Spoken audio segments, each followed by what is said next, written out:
Assalamualaikum warahmatullahi wabarakatuh.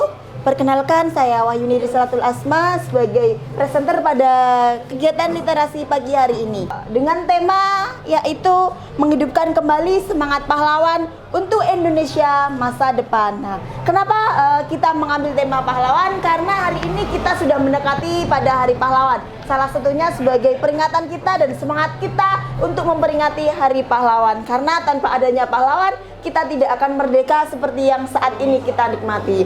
Oke, silakan narasumber untuk memperkenalkan diri kepada audien agar audien juga mengenali narasumber seperti itu. Hai, nama saya Sabila Dini, bisa dipanggil Dini. Saya di sini sebagai narasumber dari kegiatan PPL hari ini ya, Bu ya. Mungkin bisa dilanjutkan. Oke, gini Mbak, karena hari ini kita temanya adalah menghidupkan kembali semangat pahlawan ya. Sebenarnya apa sih pahlawan itu menurut Mbak?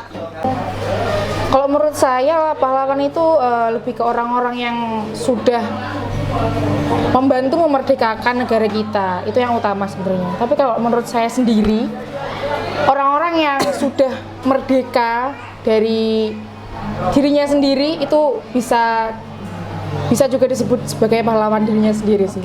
Mungkin itu. Jadi pahlawan itu maknanya banyak ya Mbak. Yeah. Bisa dia sebagai seorang yang memperjuangkan negara ataupun ketika dia sudah bisa membebaskan diri sendiri. Nah, itu bisa disebut sebagai pahlawan untuk diri sendiri. Oke, karena kita menyambut Hari Pahlawan ya Mbak. Sebenarnya tanggal 10 November itu kan disebut sebagai pahlawan, Hari Pahlawan. Iya, Hari Pahlawan. Bisa sih Mbak menceritakan sedikit kenapa hari 10 November? Padahal perjuangan pahlawan itu selama tahun-tahunan, dan kenapa yang diambil itu harus 10 November? Kira-kira ceritanya seperti apa? Di 10 November tadi ya Bu, tepat hari Sabtu 10 November 1945 itu terjadi yang namanya pertempuran Surabaya Pertempuran Surabaya. Itu pertempuran dari antara arek-arek Surabaya sama penjajah Belanda kalau nggak salah ya. Itu juga sebenarnya banyak sekali pahlawan-pahlawan yang terlibat. Salah satunya itu ada Bung Tomo yang saat itu berproklamasi ya, bukan berproklamasi, apa ya namanya ya, yang membangkitkan lah intinya, membangkitkan semangat para arek-arek Surabaya ini untuk melawan para penjajah. Lalu terjadilah suatu perlawanan dari arek-arek Surabaya di salah satu hotel waktu itu. Jadi ceritanya arek-arek Surabaya ini intinya mereka merobek bendera yang waktu itu warnanya masih biru, putih, sama merah waktu itu. Mereka merobek yang warna biru. Lalu setelah itu ya mereka menang dan terjadilah yang namanya pertempuran Surabaya 10 November. Oke, jadi kenapa kok diambil 10 November? Berarti dari kasus kejadian yang terjadi di kota Surabaya pada waktu itu, betul. Karena anggungnya itu pada tanggal 10 November, sehingga 10 November itu diambil sebagai Hari Pahlawan. Hari Pahlawan tanggal 10 November kenapa harus diperingati? Itu sebagai pengingat kita masa ini, generasi-generasi saat ini untuk tetap kokoh. Dia berterima kasih kepada pahlawan-pahlawan yang telah memperjuangkan bangsa Indonesia. Nah, seperti itu. Nah, kita sebagai generasi saat ini ya Mbak, generasi Gen Z. Nah, kita kan tinggal menikmati ya. Kalau bahasanya itu kita tinggal menikmati apa yang sudah diperjuangkan. Nah, bagaimana cara kita untuk tetap memupukkan ataupun memupukkan semangat perjuangan pahlawan di era seperti yang saat ini? Sebenarnya kan kita tinggal menikmati aja ya Bu. Karena yang berjuang dulu itu kan para pahlawan-pahlawan yang memang benar-benar berjuang sampai gugur, sampai kita ya kayak gini. Apa-apa enak sekarang. Kita kan generasi-generasi, apalagi generasi-generasi sekarang gitu. Kita kan juga wajib yang pertama kan mengenang para pahlawan ya. Ya seenggaknya minimal tahu lah kayak tanggal-tanggalnya tadi, kayak 10 November, terus memperingati juga. Dan sebenarnya yang paling utama itu lebih ke nggak cuma memperingati aja sih sebenarnya, tapi bagaimana kita bisa meneruskan perjuangan-perjuangan mereka yang sudah gugur Mungkin kan sekarang itu kan banyak sekali ya marak kasus-kasus anak-anak yang membuli ataupun betul yang sekali. tidak menghargai satu sama lain kan. Padahal kan itu tidak mencontohkan semangat pahlawan gitu. Tidak menghargai, termasuk tidak menghargai pahlawan-pahlawan yang sudah berjuang gitu.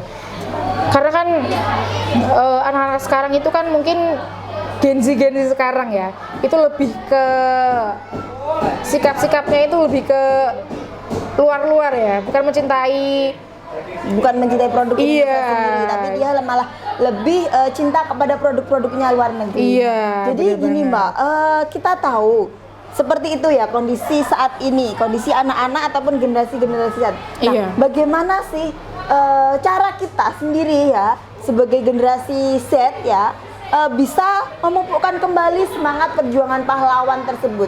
Jadi kita itu bisa tidak tergerus arus globalisasi. Jadi kita harus memilah. Nah, itu apa yang harus kita lakukan saat ini? Nah, seperti itu. Mungkin lebih ke ini sih Bu, mengingat ataupun ya apa yang kita lakukan di zaman sekarang ini yang memang sudah terlanjur ya. Mungkin lebih ke terlanjur ya, ke arah globalisasinya gitu. Mungkin untuk anak-anak sendiri, apalagi generasi-generasi sekarang gitu kan, generasi milenial, generasi Z, mungkin lebih ke menahan diri sih menurut saya. Dan juga selalu mengingat pahlawan-pahlawan, jasa-jasa pahlawan dulu yang susahnya seperti apa, susahnya sampai mati gitu kan, setengah mati sekali, gitu. Apalagi kan zaman sekarang itu kan arus globalisasi itu kan sangat kuat ya Bu ya. Jadi kalau kita nggak menahan diri gitu, ya pasti bakalan ikutan. Oke gitu. Jadi kita salah satunya harus bisa menahan diri ya. Iya. Oke. Tentunya kita kan sebagai calon orang tua ya, apalagi nanti anak-anak kita itu kan sudah masuk zaman yang lebih pesat lagi teknologinya, apapun dia dapat informasi apapun. Nah, sebagai calon orang tua apa sih yang Samen siapkan untuk generasi anak-anak kita selanjutnya? Yang pasti yang pertama pendidikan sih Bu, karena pendidikan itu kan penting ya. Karena kalau nggak dari pendidikan, anak-anak itu kan nggak bakalan tahu apa itu namanya pahlawan, apa itu namanya sejarah gitu kan, mereka nggak bakalan tahu. Tapi terlebih dari itu saya pasti juga mempersiapkan yang namanya mungkin pemahaman gitu, karena kan zaman sekarang itu kan kayaknya itu kurang ya dari segi pendidikan pun kayaknya karena ada kurikulum baru gitu kan, kayaknya kalau untuk pemahaman sejarah itu masih kurang. Jadi mungkin lebih ke saya sendiri itu memberikan pemahaman lebih, kayak misalkan menceritakan sejarah, apalagi kan sejarah-sejarah itu kan banyak sekali ya Bu ya. Betul, banyak sekali. Sampai kita dari belum merdeka sampai merdeka perjuangannya seperti apa, mungkin lebih ke menceritakan itu sih. Oke, boleh diceritakan sambil ditontonkan videonya seperti itu ya Mbak. Jadi mereka itu juga bisa, zaman dahulu sebelum merdeka itu ada kejadian yang seperti ini. Oke, biar Indonesia tetap merdeka bagaimana? Dia bisa berpikir sendiri. Oke, seperti itu. Nah, terkait kita membahas pahlawan ya Mbak, kira-kira pahlawan siapa sih yang patut kita contoh seperti itu? Ataupun pahlawan idola Mbak sendiri, kan pas tentunya ada ya, kita punya idola pahlawan. Nah, yang patut kita tiru, mungkin bisa kita sebagai patokan kehidupan kita sehari-hari, kan tentu ada ya. Kira-kira siapa Mbak? Kalau saya ya, jujur saya itu lebih sebenarnya saya punya satu, itu Raden Ajeng Kartini. Pasti semua orang juga suka ya, familiar ya sama tokoh tersebut gitu. Karena dia sudah memperjuangkan emansipasi wanita, sehingga tidak ada perbandingan antara laki-laki sama perempuan. Alasan Mbak kenapa kok bisa milih Ibunda R.A. Kartini? Karena mungkin saya lebih suka ke kegigihannya ya sebenarnya.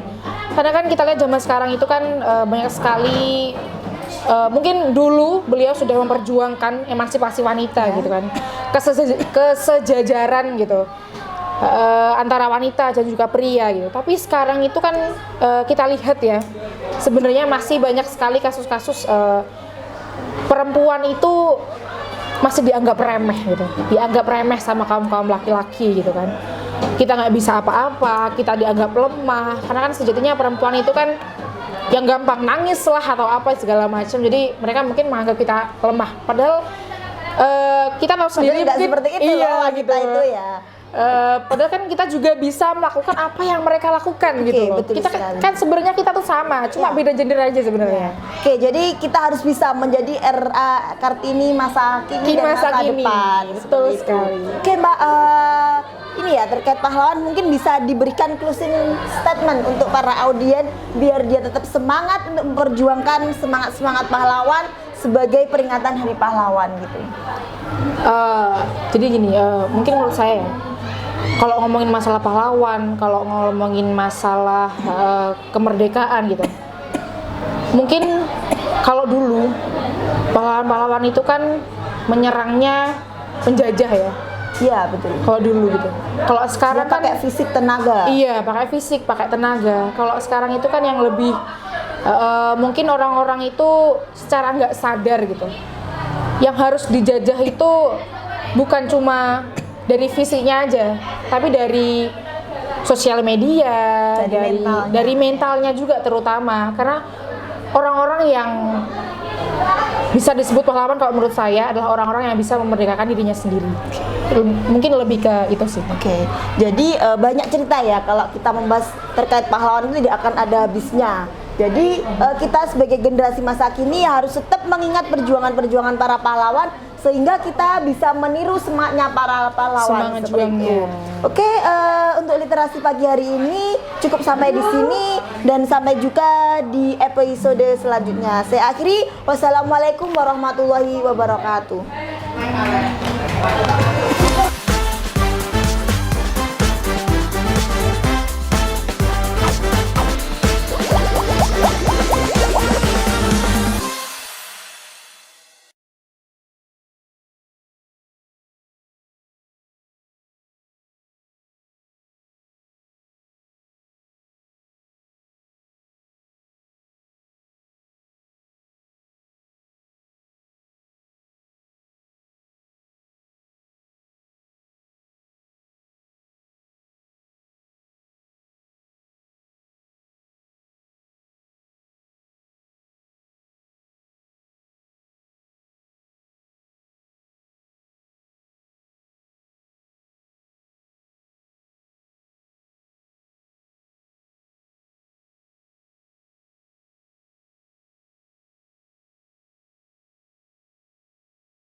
Bye.